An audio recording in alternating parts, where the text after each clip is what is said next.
আসসালামু আলাইকুম guys, welcome back to my channel.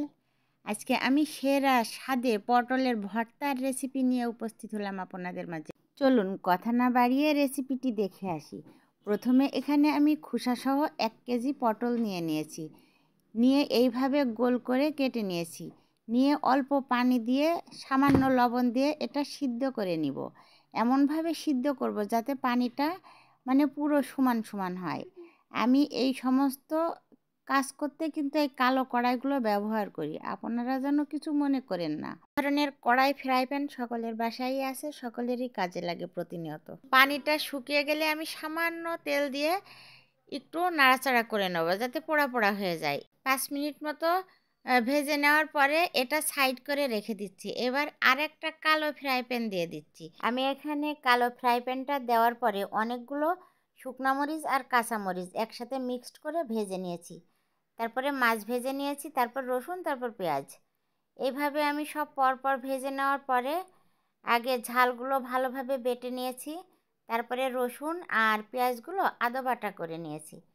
এগুলো সব ভেজে উঠিয়ে নেওয়ার পরে আমি লাস্টে যেই কাজটা করব এটা আপনারা মনোযোগ সহকারে দেখবেন। আমি এই পটলগুলো আবারও দিয়ে দিয়েছি ফ্রাই প্যানের ভিতরে। দিয়ে আমি এখানে 1 মুঠ আটা দিয়ে দিয়েছি, কারণ পটলের ভিতর থেকে পানি ছাড়ে। ওইটা যে কোনো কারণে ভিডিওটা দেখানো হয়নি, এই যে দেখতেই পাচ্ছেন পটলের গায়ে আটা মেখে আছে। আমি এই আটাটা দেওয়ার পরে বেশ 2-3 মিনিট মতো ভেজে নিয়েছি। এটা এই যে পোড়া পোড়া ভাব এসে গেছে, তাহলে পটল থেকে পানি ছাড়বে না। সবগুলো বেটে নেওয়ার পরে বেটেছি পটল। পটল খুব সুন্দর করে বাটতে হবে যাতে খোসাটা আস্তে আস্তে না থাকে। লাস্টে মাছগুলো বেটে নেবেন। মাছগুলো একটু বাটা বাটা করার পরে দেখবেন এগুলো ভেসে উঠবে, তখন কাঁটাগুলো খুব সুন্দর করে বাছা হয়ে যাবে। আর পুরো কাঁটা বাছা লাগবে না, ভালোভাবে বেটে নেবেন, দেখবেন এগুলো বাটার সাথে ভালোভাবে মিশে গেছে। আর যে 2-1টা থাকবে বেছে নেবেন। আর মাছটা লাস্টে বাটবেন কেন? তাহলে পাটাতে কোনো ভর্তার কিছুই থাকে না। এইভাবে ডলা দিয়ে নেবেন, দেখিয়ে দিয়েছি, তাহলে পাটা থেকে সমস্ত ভর্তাগুলো উঠে আসবে।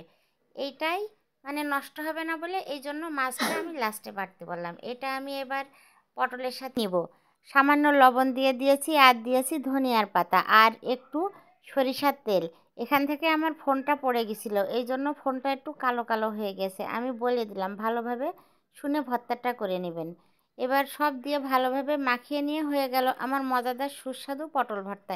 এইভাবে অবশ্যই অবশ্যই পটল ভর্তাটা করে খেয়ে দেখবেন কত টেস্ট। তাহলে মাছ মাংসই লাগবে না, শুধু ভর্তাটা দিয়েই খাওয়া হয়ে যাবে।